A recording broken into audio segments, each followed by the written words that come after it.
ಹರಪನಹಳ್ಳಿ ತಾಲೂಕು ಪೊರ್ಲಗಟ್ಟೆ, ವಿಜಯನಗರ ಜಿಲ್ಲೆ. ಪೊರ್ಲಗಟ್ಟೆ ಗ್ರಾಮ ನಮ್ಮದು. ನಾವಿಲ್ಲಿ ನಂದೀಪುರ ಮಠಕ್ಕೆ ಬಂದಿದ್ವಿ.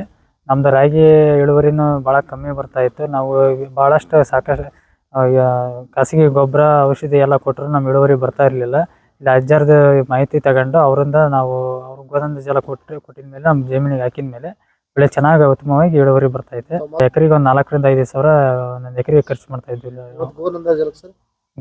ಗೋನಂದ ಜಲದಿಂದ ಒಳ್ಳೆ ಈಗ ಮಾಹಿತಿ ಅವ್ರು ತಗೊಂಡ್ಮೇಲೆ ನಮಗೆ ಒಳ್ಳೆ ಇಳುವರಿನೂ ಬಂದೈತಿ, ಫಸಲು ಚೆನ್ನಾಗಿ ಬರ್ತೈತ್ರಿ. ಈಗ ನಾವೀಗ 20 ದಿವಸಕ್ಕೆ ಒಂದ್ಸಲ ಸ್ಪ್ರೇ ಮಾಡ್ತೀವಿ.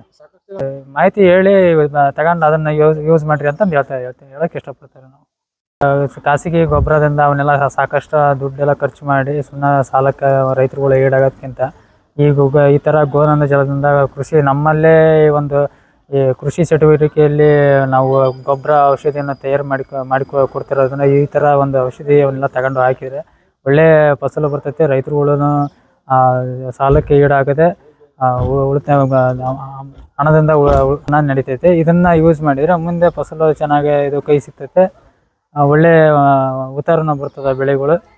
ನಮ್ಮ ಭಾಗದ ನಂದೀಪುರ ಅಜ್ಜರು ಎಲ್ಲ ಉತ್ತಮವಾಗಿ ಮಾಹಿತಿ ನೀಡಿ ಒಳ್ಳೆ ಫಸಲು ಬರ್ತಾಯಿತ್ತು. ಇದರಿಂದ ಗೋನಂದ ಜಲದಿಂದ ಇದನ್ನು ಎಲ್ಲ ರೈತರುಗಳು ಉಪಯೋಗಿಸಿದರೆ ಮುಂದೆ ಉತ್ತಮ ಬೆಳೆ ತೆಗಿಬೋದು ಅಂತ ನನ್ನ ಅನಿಸಿಕೆ.